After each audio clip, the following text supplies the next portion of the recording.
Hello, welcome to Irish Football Fan TV. This is the player ratings. I apologise it's so late. I just finished work and I obviously had done my match reaction earlier on. And obviously a poxy result that we're still processing. Obviously England lost, so that might make people feel a little bit better, but nonetheless we should be focusing on ourselves. Already we have someone in the comments there. Zorab P says, well, Aram was quite spot on with his predictions. Yes, he was. Credit to him. That's why we get these people on, to get an insight onto the opposition. That's why it was an opposition preview, and that's why we get them on to get their opinion and get an insight as to what they're going to be like and how they're going to set up. And as you said, he was exactly as you said. But look, it is what it is. We lost the game. This is player ratings. Join me in the comments. We are live, so if we might not end up just talking about the player ratings. We might end up talking more about other things. We're going to be doing the final word tomorrow, which will be more in-depth look at the game anyway. But I suppose in goal, Caoimhín Kelleher. I mean, I can't really fault Caoimhín for the goal, and I can't really fault his performance. So I don't want to give Matten really less than a 6, because I don't think he's deserved anything less than a 6. I mean, it was a competitive debut. He didn't have a shocker. The goal went in off the post. There was nothing really he could have done about it. I thought, realistically, he had a solid enough game. Bit like Bazunu maybe against Luxembourg. Had a good game. Not the best debut. Not a debut he'll want to remember. But it is what it is. It must be tough being our goalkeeper in these games. Like, I remember Randolph had to do it for years, where he would just get us out of jail. But there was nothing he could have done about the strike. So Caoimhín, for me, he gets a 6. It doesn't get any higher than that, let me assure you. The back three, I'm going to start off with the highest rate, because I just think that Nathan Collins, since the Lithuania game, he actually has been unbelievable. I think he's had a great end to the season. I thought he was very good in this game. One of very few shining lights in this game. Showed that he can play in this position and play it quite well. And he actually carried us out of possession a lot, or carried us out from defence, a lot. Getting us up the pitch, and he was almost became like a right wing back in the second half. And he looked threatening despite being a centre half.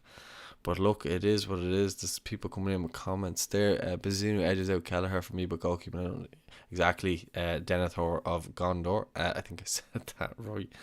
I don't even know why I'm laughing. I'm that tired. I'm delirious. Collins.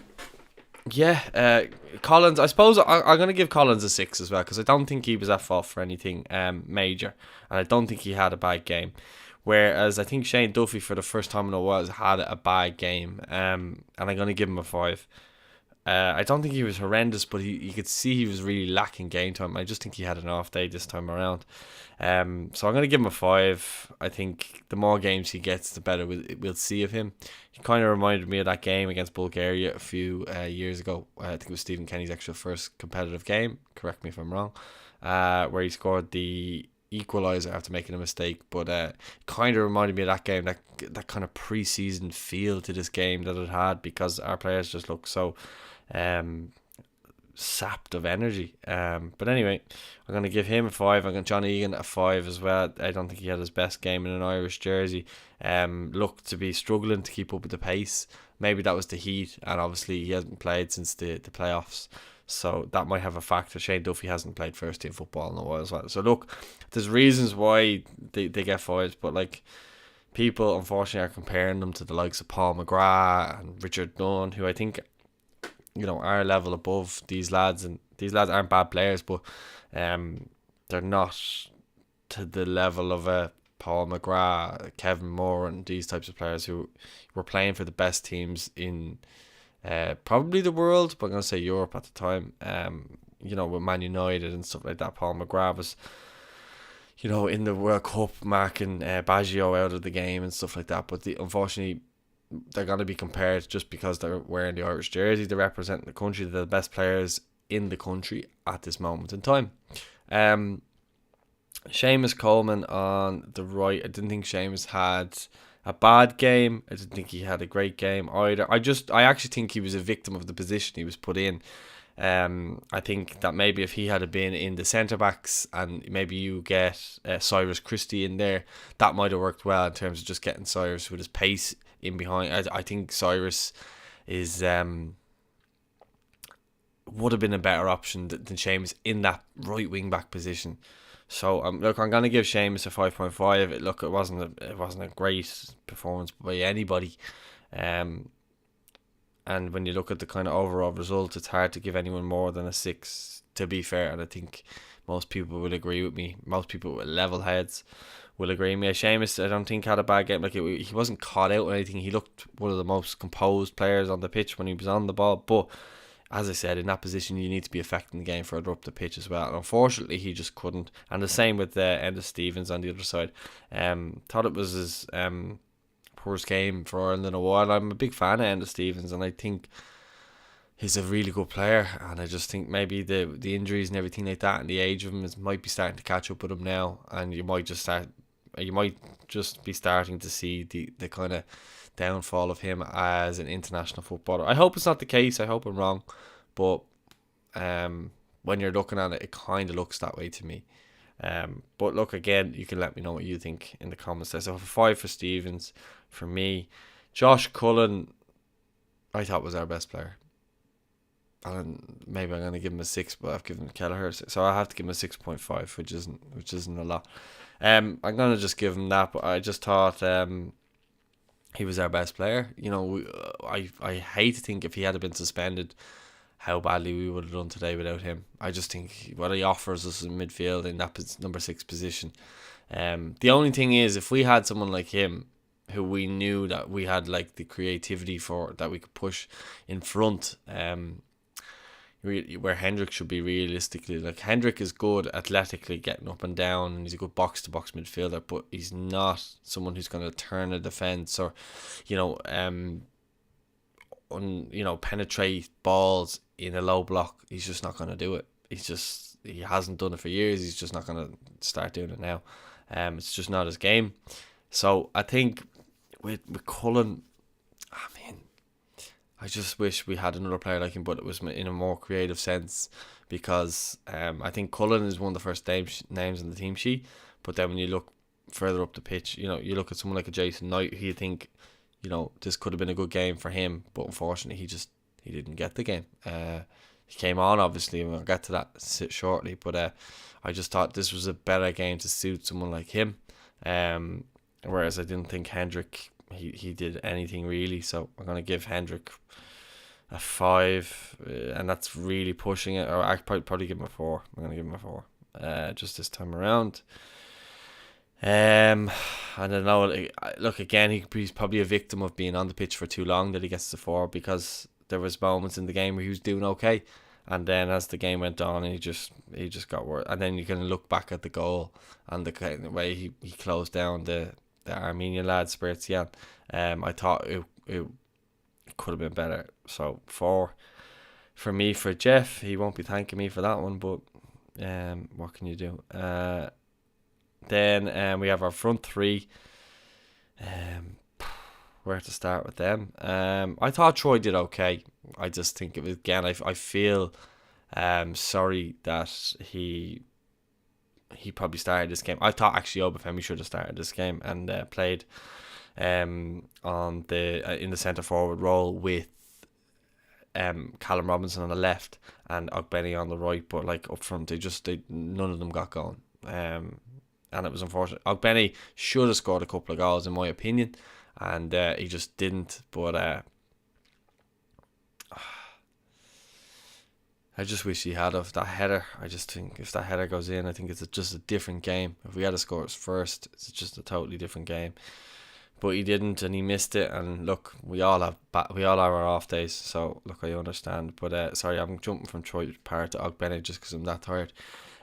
Troy, I'm gonna give a 5 to. I'm gonna give him a 5 as well. That's what I mean there. Look, anyone who's getting above 5 is doing well.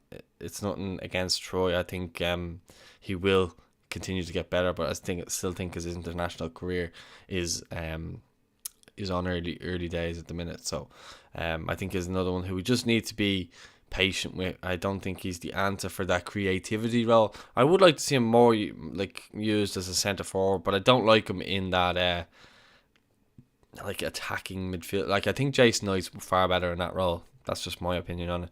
And I think in the games where we've done well, I think that's been shown.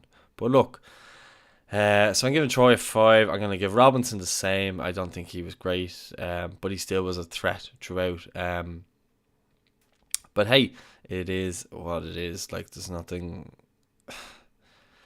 We can all live in hindsight and wish that it was that case. Do you know what I mean? But yeah, Ogbene again for 4.5. I thought just the chances he missed, and he just looked off it. Whether he's been spending too much time in Cork, catch up with friends or whatever, he just didn't see. He just didn't seem his usual self when he plays for Ireland. Again, the heat could have been a factor and all this type of thing, but look, it is what it is. For me to give Enton more than a 6 to anyone, and I gave Josh Cullen a 6.5. If I give it to anyone else, Kelleher got a 6, and it doesn't get any better than that.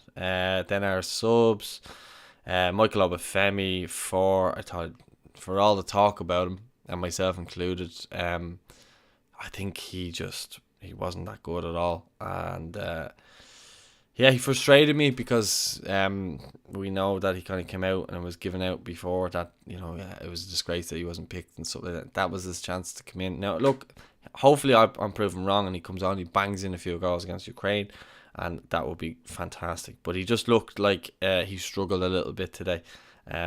So hopefully that's going to change. So I'm giving him a 4. Jason Knight actually gets a 5.5. I thought he was the only one who came on, and he looked as if he was the only one who wanted to have a bit of urgency to try and get us up the pitch and try and get us on the ball and scoring goals. Every time he was on the ball, he looked good on the ball. He didn't lose the ball and was winning the ball back for us, and looked to be the one that was really kind of trying to press, but then people around him just didn't seem to want to be doing it. The other subs that came on, 5.5 for Knight, and then I don't know, a 4 for Brown. Don't think he's done anything. McLean, same. Will Keane, the same. I'm just giving them all 4. I can't justify anything more. They didn't do anything really when they were on the pitch. Knight was the only one who looked like he was trying to actually get on the ball and do things. But that's where we are. Like, I think we need to be realistic as well in where we are as a nation. Like, I think people were getting very carried away in terms of how they were saying how we're going to be this brilliant, exciting team and everything like that. Like, I did think we were doing okay, but I never thought we were like this amazing. And I haven't been going on saying we're this amazing side, and people were saying we're going to beat them 2-3-0 and everything. Like, this is why we do opposition previews and stuff like that, is to get an insight as to what to expect from these teams. And Luxembourg, they called it when we did an opposition preview with them. They called it. We didn't do one with Azerbaijan because we just couldn't get someone from Azerbaijan. But anyway, we did one with Aram from Football Kentron. I saw people were asking where to look at his content. They're Armenian. Football Kentron. It's a podcast, and they're on Twitter and stuff like that. But look, it is what it is, and we have to start being more realistic about where our players are at club level, and a lot of them aren't playing at clubs in Premier League teams. Like, they're not playing. They might be at Premier League clubs, but they're not playing, and that's kind of just where we're at the moment. And I still think we're in a bit of an evolution in that sense. And Nathan Collins has now dropped out of the Premier League after really, looking like a good player towards the end of the season. I'd be hoping he gets a move back to Premier League clubs and actually becomes an established Premier League player. I'd love to see Shane Duffy get back in the Brighton side on a more kind of consistent basis.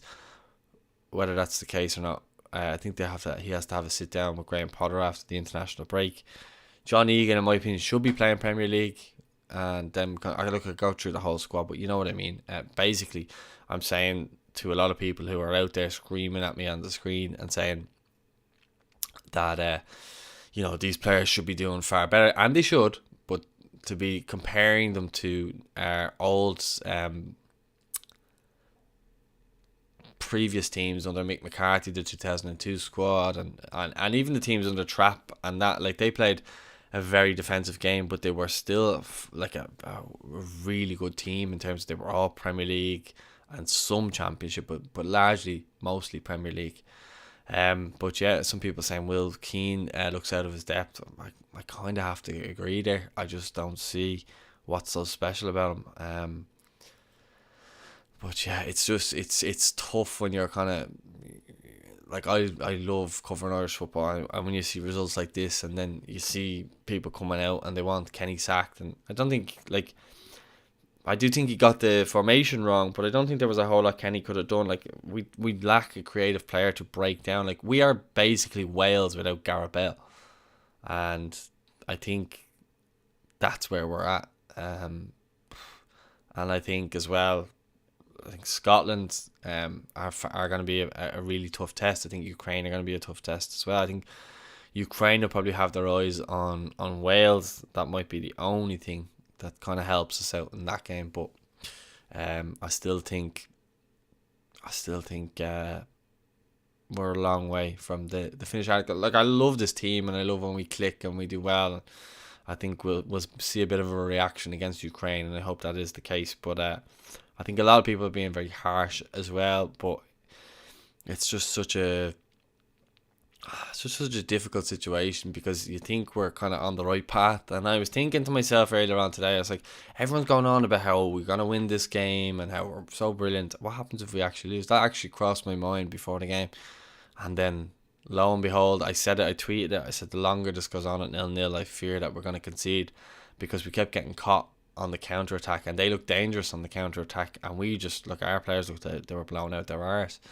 And it's just unfortunate. But look, I've been rambling on here for about 19 minutes or so, it says to me there. Anyway, but yeah, let us know your thoughts in the comments. I am quite tired. I was working all day.